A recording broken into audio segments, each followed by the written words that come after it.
Assalamualaikum warahmatullahi wabarakatuh. Halo semuanya, perkenalkan, nama aku Tia Friani, mahasiswi semester 4 Universitas Swadaya Gunung Jati, Fakultas Ekonomi dan Bisnis, Prodi Manajemen.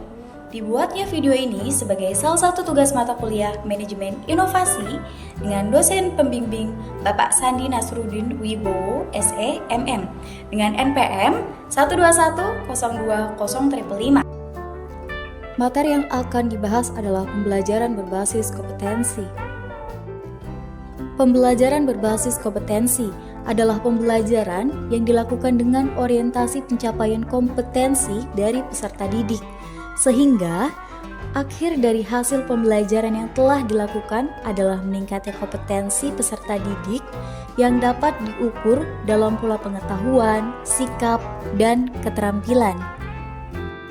Materi selanjutnya adalah kompetensi awal dan karakteristik awal peserta didik, yang dimana terdapat 3 pihak tertentu. Pihak pertama atau pihak ke-1 adalah pihak yang paling berkepentingan dalam hasil pembelajaran di masa depan.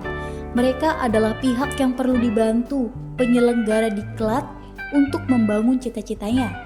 Contohnya para pelajar atau peserta didik. Untuk pihak kedua adalah penyelenggara diklat, di dalamnya termasuk pengajar dan pengelola satuan pendidikan, contohnya guru dan dosen. Pihak ketiga yaitu pengguna lulusan. Mereka adalah yang berkepentingan untuk mendapatkan lulusan sesuai kebutuhan lapangan pekerjaan. Contohnya itu seorang sarjana yang baru lulus, mereka itu melamar pekerjaan kepada perusahaan yang sesuai dengan kemampuan mereka masing-masing.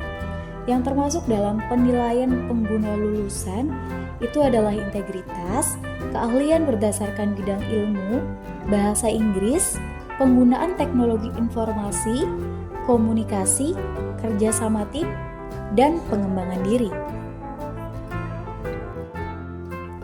Selanjutnya adalah perbandingan kemampuan dan kompetensi dengan kolom sebelah kanan kemampuan dan kolom sebelah kiri kompetensi. Yang pertama adalah kemampuan menjelaskan cara membuat proposal penelitian. Untuk kompetensinya, membuat proposal penelitian yang baik. Untuk yang kedua, menjelaskan cara penggunaan peralatan laboratorium fisika dengan baik.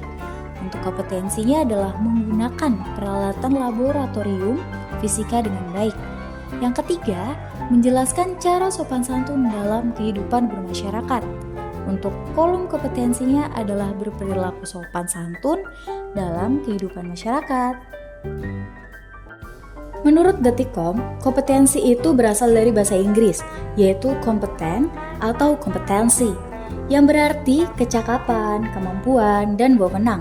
Pengertian kompetensi sendiri adalah gabungan antara pengetahuan, keterampilan, dan atribut kepribadian seseorang sehingga meningkatkan kinerjanya dan memberikan kontribusi bagi keberhasilan organisasinya.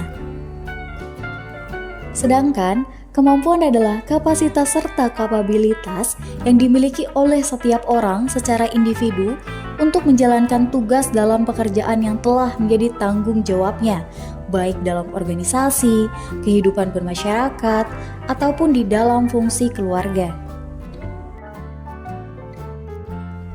Ada beberapa tahapan kompetensi. Yang pertama adalah ketidakmampuan tak sadar. Individu yang tidak memahami atau mengetahui bagaimana cara melakukan sesuatu dan tidak perlu tahu kekurangannya, mereka mungkin menolak kegunaan suatu keterampilan. Individu harus mengenali ketidakmampuan mereka dan manfaat keterampilan baru sebelum berpindah ke tahap selanjutnya. Pada tahap ini, waktu yang dibutuhkan oleh seorang individu tergantung pada kuat tidaknya rangsangan untuk belajar. Yang kedua adalah ketidakmampuan sadar. Meskipun individu tidak memahami atau tidak tahu bagaimana caranya melakukan sesuatu, ia pasti tahu kekurangannya.